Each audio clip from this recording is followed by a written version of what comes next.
Hello అండి. నమస్తే. Welcome back to my channel Shri Virohimas kitchen. నిన్న శ్రావణ శుక్రవారం సందర్భంగా మా ఇంట్లో జరిగిన వరలక్ష్మి వ్రతానికి నేను చేసిన చక్కెర పొంగలి రెసిపీని ఈరోజు నేను మీతో షేర్ చేసుకుంటున్నానండి. లక్ష్మీదేవికి ముఖ్యంగా బియ్యంతో చేసే ప్రసాదాలు చాలా ఇష్టమని మనం వింటూ ఉంటామండి. అందులో భాగంగానే ఈరోజు చక్కెర పొంగలిని ఎలా చేయాలో ఈ వీడియోలో పక్కా కొలతలతో నేను షేర్ చేసుకుంటున్నానండి. ఒక్కొక్కరి తయారీ విధానం ఒక్కొక్కలా ఉండొచ్చు. నేను ఎలా చేస్తాననేదే నేను చూపిస్తున్నాను. టేస్ట్ మాత్రం చాలా బాగుంటుందండి. ఒకసారి ఇలా ట్రై చేసి చూడండి. చక్కెర పొంగలి చేయడానికి నేను ఒక గ్లాస్ కొలతతో నేను మొత్తం చూపిస్తున్నానండి. అదే గ్లాస్తో 3/4 గ్లాస్ వరకు బియ్యాన్ని తీసుకొని శుభ్రంగా కడిగి ఆ తర్వాత వాటర్ యాడ్ చేసుకొని నానపెట్టుకోవాలి. కనీసం ఒక 10 నిమిషాలు కానీ పావు గంట సేపు అయినా బియ్యం నానితే మనకి బియ్యం బాయిల్ అయ్యేటప్పుడు కొంచెం మెత్తగా బాయిల్ అవ్వి బాగుంటుంది. ఇప్పుడు మనం స్టవ్ పైన ఒక గిన్నె పెట్టుకోవాలండి. దాంట్లో ఒక స్పూన్ నెయ్యి వేసుకోవాలి. నెయ్యి అనేది మెల్ట్ అయిన తర్వాత నేను ఏ గ్లాస్తో అయితే బియ్యాన్ని తీసుకున్నానో ఒక 3/4 గ్లాస్ వరకు బియ్యానికి పావు గ్లాస్ వరకు పెసరపప్పుని తీసుకోవాలి. సాయి పెసరపప్పు అంటారు కదా, ఆ పెసరపప్పుని తీసుకొని మంటని సిమ్లో మాత్రమే పెట్టి ఇలా దోరగా ఫ్రై చేసుకోండి. నిదానంగా ఫ్రై చేసుకుంటే పెసరపప్పు టేస్ట్ అనేది చాలా బాగుంటుంది. కలర్ అనేది ఏమాత్రం చేంజ్ అవ్వకుండా మనకు ఒక మంచి కమ్మని వాసన వస్తుందండి. అప్పటి వరకు ఫ్రై చేసుకుంటే సరిపోతుందండి. మరి కలర్ చేంజ్ అయ్యేంత వరకు ఫ్రై చేసుకున్నా మనకి అది పప్పు అనేది బాయిల్ అవ్వకుండా తినేటప్పుడు మనకు కొంచెం గట్టిగా అనిపిస్తాయి. కాబట్టి మనం ఇంతవరకు ఫ్రై చేసుకుంటే చాలు, మరీ కలర్ చేంజ్ అవ్వక్కర్లేదు. అలా ఫ్రై అయిన పెసరపప్పులో ముందుగా నానబెట్టుకున్న బియ్యాన్ని వాటర్ తీసేసి ఇందులో యాడ్ చేసుకొని ఒక 10 సెకండ్ల పాటు మిక్స్ చేసుకోండి. అంతే, అంతకు మించి ఎక్కువ ఫ్రై చేయొద్దు. బియ్యం కూడా మనం ఎక్కువ ఫ్రై చేయడం వల్ల గట్టిగా ఉంటుందండి, బాయిల్ అవ్వడానికి టైం పడుతుంది. ఇప్పుడు ఇలా ఫ్రై చేసుకున్న తర్వాత ఇందులో నేను తీసుకున్న గ్లాస్ కొలత ప్రకారమే 2 గ్లాసుల వాటర్ని వేసుకుని ఒకసారి టోటల్గా మిక్స్ చేసేసుకొని మనం ఈ పప్పు అలానే బియ్యాన్ని ఉడికేంత వరకు మరిగించుకోవాలండి.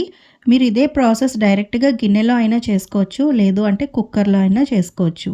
ఇప్పుడు ఒక కొబ్బరికాయని కొట్టి ఫ్రెష్గా తీసుకోవాలండి. మనం చేసేది ప్రసాదం కాబట్టి అప్పటికప్పుడు కొబ్బరికాయని ఫ్రెష్గా కొట్టి తీసుకోవాలి. అందులో నేను ఒక హాఫ్ పార్ట్ ఒక చెక్కని మాత్రమే వాడుతున్నాను. ఆ చెక్కలో కూడా సగం చిన్న చిన్న ముక్కలుగా కట్ చేసుకొని జీడిపప్పు, కిస్మిస్ ఇవన్నీ ఫ్రై చేసేటప్పుడు ఆ ముక్కల్ని కూడా ఫ్రై చేయడానికి చిన్న చిన్నగా కట్ చేసుకోవాలి. మిగిలిన సగాన్ని కొబ్బరిని మిక్సీలో వేసి తురుముగా చేసుకొని ఇప్పుడు మనం బాయిల్ చేసుకుంటున్న మిశ్రమంలో వేసుకోవాలి. ఇలా వేయటం వల్ల చక్కెర పొంగలిలో మంచి కమ్మని టేస్ట్ వస్తుందండి. ఇలా ఎప్పుడైనా ట్రై చేయకపోతే ఒకసారి ట్రై చేసి చూడండి. చూసారు కదండి, ఇప్పుడు మనం కొబ్బరి తురుము వేస్తున్నప్పుడే కొంచెం బియ్యం అనేది పప్పు అనేది 70% వరకు కుక్ అయిపోయింది. ఇప్పుడు మనం కొబ్బరి తురుము వేసిన తర్వాత నేను ఇందులో ఒక పావు కప్పు వరకు పాలని కూడా యాడ్ చేస్తున్నాను. నార్మల్గా చక్కెర పొంగలిలో పాలని యాడ్ చేయకుండా చేస్తారు కొందరు, అలానే కొంచెం పాలని కూడా యాడ్ చేసుకొని కొంతమంది చేసుకుంటారండి. మీకు ఎలా నచ్చితే అలా చేసుకోండి. పాలని యాడ్ చేయడం వల్ల ఇంకొంచెం మనకి టేస్ట్ కమ్మదనంతో చాలా బాగుంటుంది. టెక్స్చర్ కూడా మనకి చాలా బాగా వస్తుంది. ఇప్పుడు నేను తీసుకున్న అదే గ్లాస్తో ఒక హాఫ్ గ్లాస్ వరకు బెల్లాన్ని వేరొక గిన్నెలోకి తీసుకుంటున్నాను. ఇప్పుడు అదే గ్లాస్తో 3/4 గ్లాస్ వరకు చక్కెరని తీసుకోవాలి. మనం చేస్తోంది చక్కెర పొంగలి కాబట్టి చక్కెర అనేది ఎక్కువగా ఉండాలండి, బెల్లం తక్కువగా ఉండాలి. ఒకవేళ మీరు టోటల్గా షుగర్తో చేసుకున్నా పర్వాలేదు, లేదు బెల్లంతో చేసుకున్నా పర్వాలేదు. యాక్చువల్గా అయితే చక్కెర పొంగలి టోటల్గా షుగర్తోనే చేస్తారు. కానీ ఇలా రెండూ కలిపి చేయటం వల్ల ఏంటి అంటే కొంచెం మనకి చక్కెర పొంగలి కలర్ అనేది బాగా వస్తుందని కొంచెం బెల్లం యాడ్ చేస్తాము. ఇలా మొత్తం బెల్లం షుగర్ కరిగేంత వరకు ఒక హాఫ్ గ్లాస్ వాటర్ యాడ్ చేసుకొని స్టవ్ మీద పెట్టి మరిగించుకోవాలండి. మనకి మొత్తంగా షుగరు బెల్లం కరిగిన తర్వాత ఒక 30 సెకండ్ల పాటు మరిగితే సరిపోతుంది. ఏ విధమైన తీగ పాకం రావాల్సిన పని లేదు. ఇప్పుడు మనకి ఇందులో పాకం అయితే రెడీ అయిపోయింది. స్టవ్ ఆఫ్ చేసేసి పక్కన పెట్టేసుకోవచ్చు. ఇప్పుడు మనం స్టవ్ పైన తడకా ప్యాన్ ఒకటి పెట్టుకోండి. అందులో ఒక 2 స్పూన్ల నెయ్యిని వేసుకొని జీడిపప్పు, కిస్మిస్ మీకు నచ్చితే బాదం ఇలా కూడా యాడ్ చేసుకోవచ్చండి. చక్కెర పొంగలిలో ముఖ్యంగా కొబ్బరిని యాడ్ చేస్తాము. చాలా బాగుంటుంది ఇందులో కొబ్బరి ఫ్రై అయిన టేస్ట్. చాలామంది ఎండు కొబ్బరిని కూడా వాడుతూ ఉంటారు.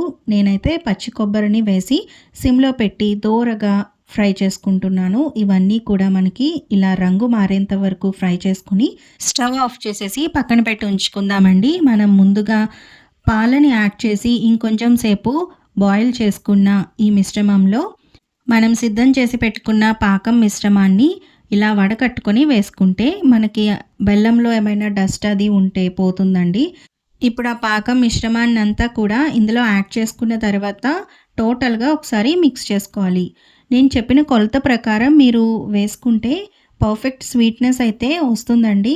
మరీ స్వీట్గా ఇష్టపడే వాళ్ళు ఇంకొంచెం షుగర్ని కానీ బెల్లాన్ని కానీ పెంచుకోండి. నేను వీడియోలో చెప్పిన పక్కా మెజర్మెంట్స్తో చేస్తే మాత్రం పర్ఫెక్ట్ స్వీట్ అయితే ఉంటుందండి. ఎక్కువ అవ్వదు, అలానే తక్కువ అనిపించదు. ఇప్పుడు మనకి ఈ బియ్యం కానీ పప్పు కానీ పాకంలో బాయిల్ అవ్వాలి. అప్పుడే మనకి టేస్ట్ అనేది చాలా బాగుంటుంది. ఈ బియ్యము పప్పు మనకి ఎంతసేపు మరగాలి అని అంటే కొంచెం మనకి ఇది దగ్గర పడుతుంది. ఆ తర్వాత మీరు చెక్ చేసి చూడండి, 1 స్ట్రింగ్ కన్సిస్టెన్సీ అనేది రావాలన్నమాట. ఈ ప్రాసెస్ అంతా కూడా మీరు సిమ్లో పెట్టే చేయండి. హైలో పెట్టినా మీడియంలో పెట్టినా మనకి అడుగంటిపోయి మాడ అనేది పడుతుంది. కాబట్టి జాగ్రత్తగా సిమ్లో పెట్టి మిక్స్ చేసుకుంటూ చూసుకుంటూ కలుపుతూ ఉండాలన్నమాట. ఇప్పుడు మనకి ఈ మిశ్రమం అంతా కూడా కొంచెం దగ్గర పడుతూ ఉన్న టైంలో ఒక 2-3 స్పూన్ల నెయ్యిని యాడ్ చేసుకోవాలండి. చక్కెర పొంగలిలో నెయ్యి అనేది ఎక్కువ పడుతుంది. మీరు గమనించినట్లయితే చక్కెర పొంగలికి టేస్ట్ అనేది కూడా దానివల్లే మరింత టేస్ట్ అనేది యాడ్ అవుతుంది. ఇలా 2-3 స్పూన్ల నెయ్యి వేసుకొని ఇలా టోటల్గా కలిపేసుకోవాలి. టోటల్గా అయితే ఒక పావు కప్పు వరకు నెయ్యి పడుతుందండి. మనం డ్రై ఫ్రూట్స్, కొబ్బరి ఫ్రై చేసింది కానివ్వండి, ఇందులో యాడ్ చేసింది కానివ్వండి, ఒక పావు కప్పు వరకు నెయ్యి అయితే కరెక్ట్గా ఉంటుందన్నమాట. మీరు దాని ప్రకారం యాడ్ చేసుకోండి. ఇప్పుడు ముందుగా ఫ్రై చేసి పెట్టుకున్న కొబ్బరి, జీడిపప్పు, కిస్మిస్ని ఇందులో వేసేసి ఒకసారి కలిపేసుకోవాలి. ఇలా ఒకసారి టోటల్గా మిక్స్ చేసుకున్న తర్వాత ఒక స్పూన్ వరకు ఇలాచీ పౌడర్ని వేసుకోవాలి. అంటే నా దగ్గర ఇన్స్టెంట్గా ఇలాచీ పౌడర్ అనేది చేసి ఉంటుందండి. షుగరు అలానే యాలకుల్ని కలిపి మిక్సీ పడితే మనకి ఫైన్ పౌడర్ లాగా అవుతుంది. అలా స్టోర్ చేసుకొని పెట్టుకుంటే ఇలా డైరెక్ట్గా వేసేసుకోవచ్చు. చూడండి, ఇలా 1 స్ట్రింగ్ కన్సిస్టెన్సీ చూసారు కదా, అలా వచ్చేంత వరకు ఉంచితే సరిపోతుందండి. అంతేనండి, ఎంతో పర్ఫెక్ట్గా చాలా టేస్టీగా ఉండే చక్కెర పొంగలి రెడీ అయిపోయినట్టే. ఇప్పుడు మనం స్టవ్ ఆఫ్ చేసేసి కాస్త చల్లారాక దేవుడికి నైవేద్యంగా పెట్టాలి కాబట్టి కాసేపు పక్కన పెట్టి ఉంచుకోవాలి. దేవుడికి నైవేద్యంగా పెట్టే టైంకి ఇంకొంచెం చిక్కబడి దగ్గర పడుతుందండి. మనం యాడ్ చేసిన నెయ్యి కూడా పైకి తేలి చాలా టేస్టీగా చాలా బాగుంటుంది. ఈ విధంగా మీరు ట్రై చేసి చూడండి. టేస్ట్ మాత్రం చాలా పర్ఫెక్ట్గా ఉంటుందన్నమాట. ఎక్కడ షుగర్ ఎక్కువ అవ్వదు, స్వీట్నెస్ తక్కువ అవ్వకుండా పర్ఫెక్ట్గా ఉండి ఈ కొలతల ప్రకారం మీరు చేసుకుంటే మీకు కూడా చాలా నచ్చుతుంది రెసిపీ. ఎప్పుడైనా మీరు ప్రసాదంగా చేయాలి అంటే తప్పకుండా ఈ చక్కెర పొంగలిని ట్రై చేసి చూడండి. ఫైనల్గా ఒక 1 స్పూన్ నెయ్యిని యాడ్ చేసేసి పక్కన పెట్టి ఉంచుకోవాలి. మీకు ఈ వీడియో నచ్చినట్లయితే డెఫినెట్గా లైక్ చేయడం మర్చిపోకండి. మీ ఫ్రెండ్స్ అండ్ ఫ్యామిలీతో షేర్ చేయండి. అలానే మరిన్ని రెసిపీస్ కోసం శ్రీ విరోహిమాస్ కిచెన్ ఛానల్ని సబ్స్క్రైబ్ చేసుకోండి. అలానే పక్కనే ఉన్న బెల్ ఐకాన్ ఒకసారి ట్యాప్ చేస్తే నేను ఏ వీడియో చేసినా మీకు నోటిఫికేషన్ వస్తుంది. దానివల్ల మీరు ఈజీగా వీడియోస్ని వాచ్ చేయొచ్చు. ఇప్పుడు చూడండి, దేవుడికి నైవేద్యంగా పెట్టే టైంకి ఇంకొంచెం దగ్గర పడి చాలా బాగా కనిపిస్తుంది చూసారా. డెఫినెట్గా మీరు కూడా ట్రై చేసి చూడండి. నేనైతే ముందు రోజు వరలక్ష్మి వ్రతానికి చక్కెర పొంగలితో పాటు మిగిలిన ప్రసాదాలని కూడా ఆ అమ్మవారికి నైవేద్యంగా పెట్టాను. Thanks for watching. Bye, take care.